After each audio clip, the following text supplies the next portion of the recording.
Good morning, Metaverse. I'm Thor with the OCG and Mafia Guild, and today we are going to talk about commander ships. These are the big hoss ships. These make capital ships look like little flies on the table. Got enough. So, let's talk about the Pearce C-11 and the Fimbul ECOS Treearrow.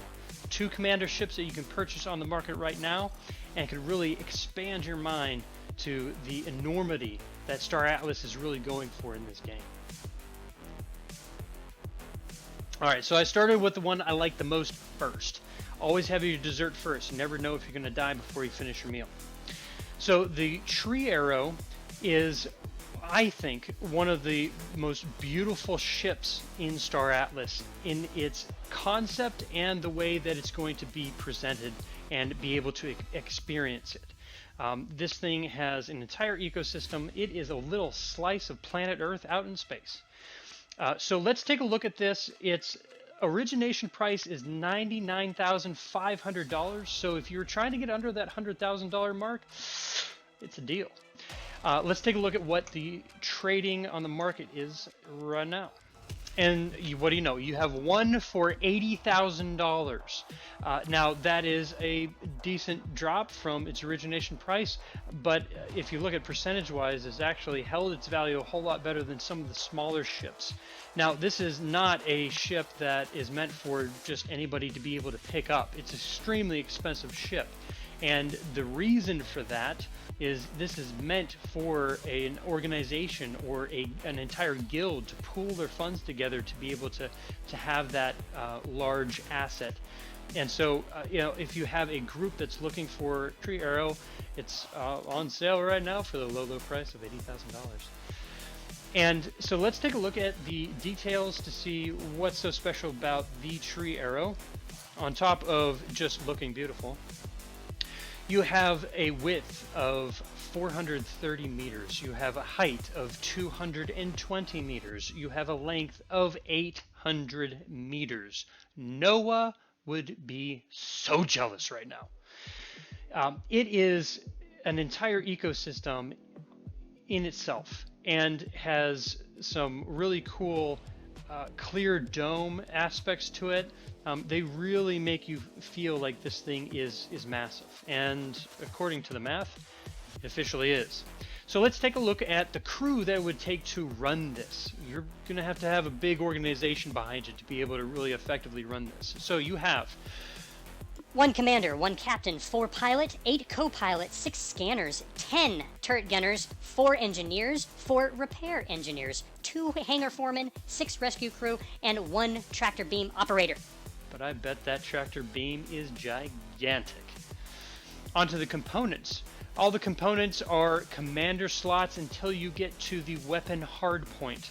The weapon hardpoints, there are 8 capital slots. So lower in the hardpoints, you do have 12 large hardpoints, and then you have 2 missile bays. So usually one more than what it would be normal in that slot.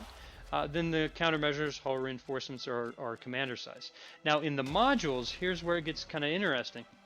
You've got a commander slot ammo, then you have fuel that is a capital slot, 1 hangar that is a commander size slot, 1 mess hall that is a commander size slot, 4 mess halls that are capital size slots, and 2 bomb bays that are commander slots. So they like to blow shit up, have something to eat, blow shit up, have a drink, and blow some more shit up. Kind of like these guys. This is like Valhalla in space. Heimdall, you should get a handful of these. This would fit your gameplay perfectly. So, taking a look at some of these pictures and think about the use case for a ship like this. You're really, for commander ships, for the C-11 and the Treearrow, this is going to be like an area domination. Establish a perimeter of security as you go into, say, the higher risk zones, the medium risk to the high risk zone, where without some kind of mobile base, it's going to be very hard to establish a consistent presence without the risk of losing ships to PvE and PvP type gameplay. And so, as a group, deciding to pull in to get a commander-sized ship would give you a lot more freedom to go around the high-risk areas and to dominate those areas. And so, a Treearrow, it has the bombing ability to terraform. And so those terraforming bombs that are known in the Fimbul ECOS line with the Bombarella and the Green Adder, which I'll link those videos below, this is going to be the type of ship that and gameplay and strategy that you're going to want to take on is find a planet or a planetary system that you want to then terraform and maybe make an agricultural area for developing the food, one of the 4 R's that are needed in deep space, and will be a more rare resource as you get further and further away from civilization. And so that's how I see the Treearrow working out in the expansion aspect. How it would really work in terms of fighting against other guilds or organizations, I would imagine, you know, if a planet has been populated and you really want to do some damage, you could go and do a planetary bombing to terraform. Whether you're able to take over those areas or not, it would be a massive destructive force to move a Treearrow into that area and mount an assault from that mobile base, essentially. So that's the Treearrow. I think it's beautiful on the inside. It's very contrast to the more stark and militaristic look of the Pearce, which we'll see in the Pearce C-11. A different way to play the game, and when you get to the more immersive VR Unreal Engine 5 version, I believe the Treearrow and these type of experience aspect is what's really going to draw more than just your space game type players, people that want to have a really neat immersion into the game. I think that's going to be a key part of the Treearrow as it plays out in the Star Atlas ecosystem. So next we're going to talk about the C-11. Now the C-11 is the other commander ship that's available on the market right now, and opposed to the Treearrow that had 110 available supply and was considered an anomaly rarity, the C-11 has 130 available supply and is considered legendary. So I guess those extra 20 is the threshold to go from anomaly to legend. So it is slightly less rare. Its origination price is a little bit lower at $80,100. Again, this is for an entire group, organization, guild to be able to purchase. But let's take a look at how it's trading on the market right now. Okay, so there is one on the market. Sometimes there's none, but there's one for $45,990. A lot of money. But for a group, an organization that wants to go really hard into Star Atlas and to be able to establish a dominance in an area, the C-11 has a massive amount of firepower. So let's get into the details and how you can really dominate portions of the playing field.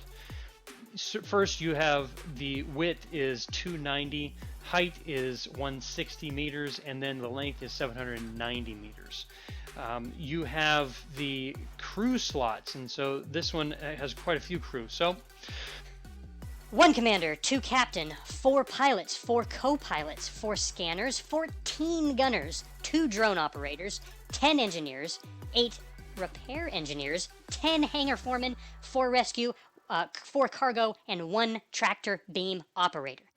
But I bet that tractor beam is gigantic.